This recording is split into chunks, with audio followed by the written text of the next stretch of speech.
ঠাকুর নরেন্দ্রকে কাছে ডাকিয়া বসাইলেন ও কুশল প্রশ্ন কত আদর করিতেছেন।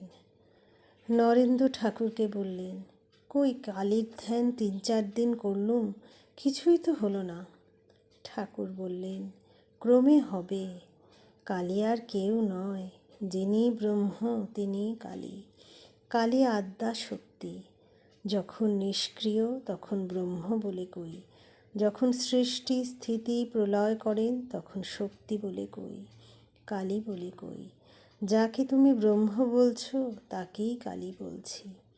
ব্রহ্ম আর কালী অভেদ। যেমন অগ্নি আর দাহিকা শক্তি, অগ্নি ভাবলেই দাহিকা শক্তি ভাবতে হয়। কালী মানলেই ব্রহ্ম মানতে হয়, আবার ব্রহ্ম মানলেই কালী মানতে হয়।